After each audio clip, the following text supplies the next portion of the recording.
Assalamualaikum warahmatullahi wabarakatuh. Saya Nabila Iktinovita dari Prodi Tadis Bahasa Inggris ingin menjelaskan bagaimana peran Wali Songo dalam peradaban Islam di Nusantara.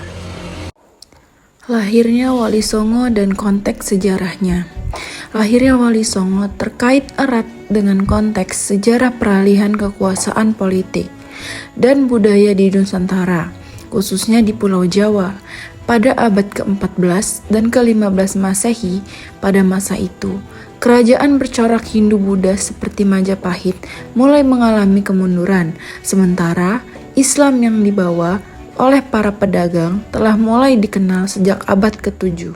Kedatangan mereka menandai era baru dalam sejarah peradaban Indonesia, di mana Islam tidak disebarkan melalui pedang, melainkan melalui pendekatan yang bijaksana dan penuh kasih sayang.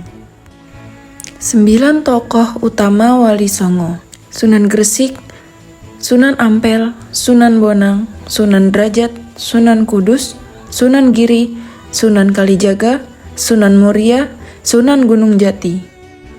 Peran Wali Songo dalam peradaban Islam.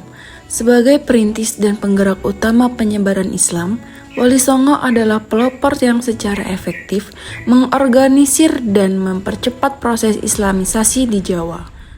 Sebagai bidang pendidikan dan keagamaan, mendirikan pesantren Sunan Ampel, Sunan Giri, dan Sunan Bonang, mendirikan pesantren sebagai pusat pengajaran agama yang menarik santri dari berbagai daerah di Nusantara, dan mengajarkan ajaran Islam holistik seperti ilmu-ilmu fikih, tafsir, dan hadis sehingga membentuk tatanan masyarakat yang islami dan harmonis. Sebagai bidang sosial dan budaya, akulturasi. Peran Wali Songo dalam akulturasi budaya adalah kunci keberhasilan mereka. Mereka tidak menghancurkan budaya lokal yang sudah ada, melainkan mengadaptasinya dengan nilai-nilai Islam, seperti seni wayang, tembang dan musik, arsitektur masjid. Sebagai bidang politik dan pemerintahan, Wali Songo juga berperan aktif dalam ranah politik, terutama dalam transisi kekuasaan dari kerajaan Hindu-Buddha ke kerajaan Islam.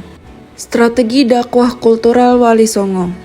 Maulana Malik Ibrahim atau Sunan Gresik, strategi utama dakwah pengembangan basis ekonomi dan kesehatan. Sunan Ampel atau Raden Rahmat, pendidikan formal dan pembangunan pusat peradaban.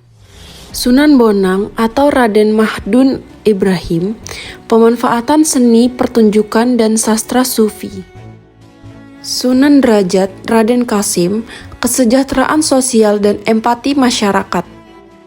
Sunan Kudus Jafar Shadiq, toleransi beragama dan simbol arsitektur. Sunan Giri atau Raden Paku, ekspansi pendidikan dan pengaruh politik. Sunan Kalijaga Raden Said, akulturasi budaya melalui media wayang.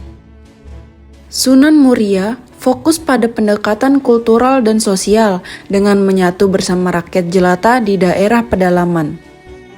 Sunan Gunung Jati, Syarif Hidayatullah, jalur politik dan integrasi kekuasaan. Wilayah penyebaran peradaban Islam di Jawa Timur, terutama di daerah Gresik, Tuban, dan Lamongan. Wilayah ini merupakan titik masuk awal dan basis pendidikan Islam yang kuat. Wilayah Jawa Tengah, terutama Demak, Kudus, Pati, Cirebon, wilayah ini menjadi pusat politik dan budaya Islam di masa transisi. Wilayah Jawa Barat, Cirebon, dan Banten merupakan basis politik militer untuk mengislamkan kerajaan Sunda Pajajaran. Perluasan ke Nusantara Timur.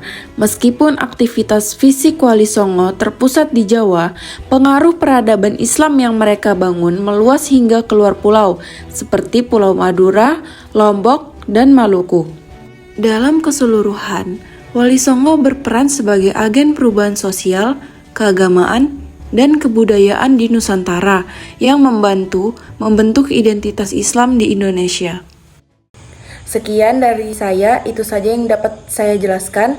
Kurang lebihnya mohon maaf. Wassalamualaikum warahmatullahi wabarakatuh.